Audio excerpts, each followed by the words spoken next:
खूब दिनों तक सुदामा जी रहे। एक दिन भगवान ही सुदामा जी से बोले, बहुत दिन हो गए, भाभी की याद नहीं आपको आ रही? आ रही, हम आज कहने ही वाले थे कि हमें जाना है, अब हमें विदा दो, हम जा रहे हैं। अच्छा, जाने लगे। सुदामा जी ने सोचा इतना बड़ा राजा, इतना साम्राज्य, कुछ देगा। आई इसीलिए है, पत्नी ने भेजा ही इसीलिए ताकि गरीबी दूर हो जाए, पर भगवान भी कम नाटकी नहीं है, कुछ नहीं दिया। अच्छा मित्र, आओ गले लगो, अच्छे से जाना है, और सुनो जब याद आए आते रहना, आते रहे। हाओ हाओ। सुदामा जी बोले कुछ मन में सोचा, दे ही नहीं। अच्छा मित्र, जा रहे, अब जा ही रहे। भगवान बोले हाँ हाँ हाँ, जाओ जाओ जाओ जाओ। सुदामा जी बोले ले, हमारी घरवाली कह रही थी जाओ कुछ मिलेगा, हलवा नहीं मिला, इतना बड़ा राजा कुछ ना दिया। सुदामा जी को लगा क्या किया जाए। सुदामा जी को अपनी सुशीला की बात याद है। कन्हैया, हाँ एक बात तेरी भाभी ने कही थी वो बताना भूल गए। हाँ हाँ बताओ क्या कही थी? भाभी ने खबर भेजी। क्या? 1 मास 2 पक्ष में 2 एकादशी हो, सो प्रभु दीन दयाल ने नित्य प्रतिदीन ही मोह। कन्हैया, 1 महीने में ना 2 एकादशी होती हैं, लेकिन तेरी भाभी ने खबर भेजी कि मेरे घर पे तो रोज एकादशी है, शायद अब कुछ दे दे। पर वह भगवान ने कुछ ना दिया। जवाब जरूर दिया। भाभी से हमारो जवाब कह देना। क्या? होनी थी सो हो गई, अब ना ऐसी होए, ओ भाभी तेरे भवन में नित्य द्वादशी हो। भाभी से कहना, भाभी तेरे भवन में नित्य द्वादशी होए। अब तो रोज द्वादशी होगी, एकादशी नहीं होगी, हमारा संदेशा कह देना। सुदामा जी को लगा कह तो रहे हैं पर कुछ दे ही नहीं रहे, कै में द्वादशी हो। अच्छा मित्र, अब जा रहे, हाँ जाओ जाओ, द्वारपालो छोड़े आओ। मनी मन सुदामा जी बोले ले, अब तो संदेशा तक कह दिया।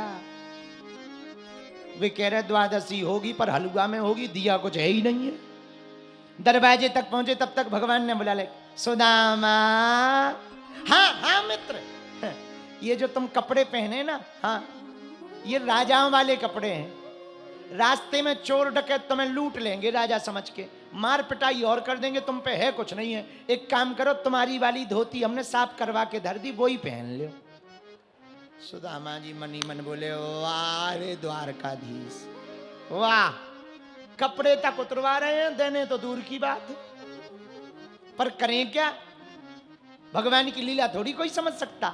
इधर भगवान लीला कर रहे, बात कर रहे, उधर भगवान ने विश्वकर्मा जी को आदेश दिया, सुनो हमने सुदामा जी के तंदुल खाए।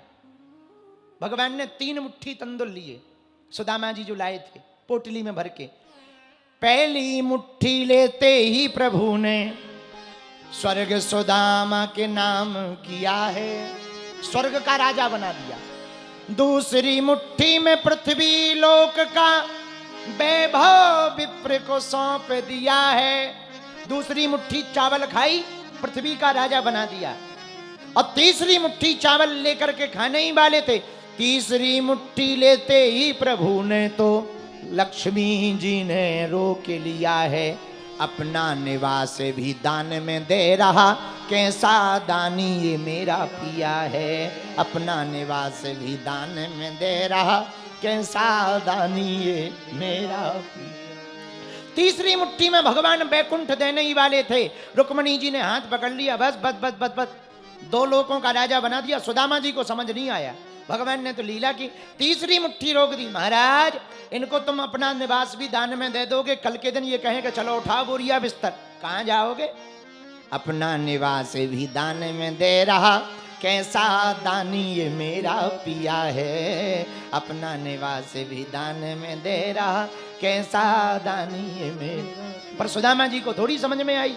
सुदामा जी जाने लगे, इधर विश्वकर्मा जी को आज्ञा दी, सुनो जैसी हमारी द्वारका बनी वैसे ही सुदामा की सुदामापुरी को बना दो। अब सुदामा जी गए, जैसे ही वापस अपनी नगरी में आए सो झोपड़ी गायब। झोपड़ी गायब सो तो ठीक है, नगरी गायब। सुदामा जी को लगा घूम फिर के फिर से द्वारका में आ गए, पर चले तो बहुत हैं, द्वारका में कैसे आ गए? पूछा भैया ये कौन सा नगर है? भैया ये सुदामापुरी है। सोने के मकान, बड़े बड़े महल देख करके सुदामा जी बोले भैया लगता है जब तक हम द्वारका गए तब तक किसी सेठ साहूकार ने हमारे गांव को खरीद लिया, हमारी झोपड़ी ओपड़ी मिटा के अपने महल तैयार कर लिए। पर हमारी झोपड़ी तो यहां थी, वहां तो भारी महल बना सोने का। हे भगवान, और तो सब ठीक है, झोपड़ी गई सो गई, पर सुशीला कहां गई? झोपड़ी गई सो गई, सुशीला कहां गई?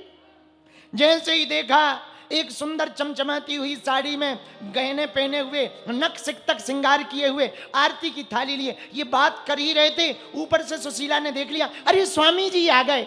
तुरंत थाली लेकर के भागी भागी आई। सुदामा जी को लगा इस महल की कोई रानी वानी है और वो निकल रही है। सुदामा जी किनारे में खड़े हो गए, जिस तरफ सुदामा जी खड़े हुए सुशीला भी उसी तरफ। घूंघट डाले, प्रभु प्रणाम स्वामी जी। अरे आवाज तो सुशीला की लग रही, पर कपड़े कौन हो? स्वामी जी हमें नहीं पहचाना, हम आपकी धर्म पत्नी सुशीला है। सुदामा जी बोले एक बात बता, जब तक हम द्वारका गए तब तक हो क्या गया तुझे? एक साड़ी में जिंदगी निकाली, आज चमचमाती हुई चमकती नजर आ रही है।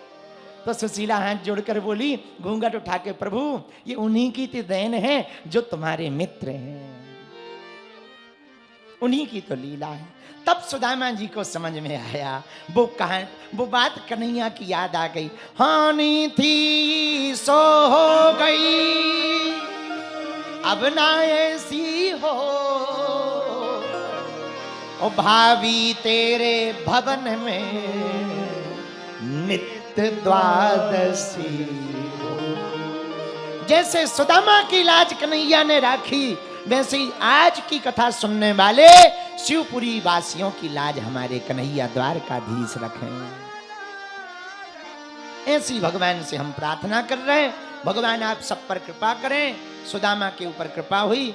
आगे युगों की महिमा है, 4 युग हैं, कलयुग, द्वापर, त्रेता, सतयुग।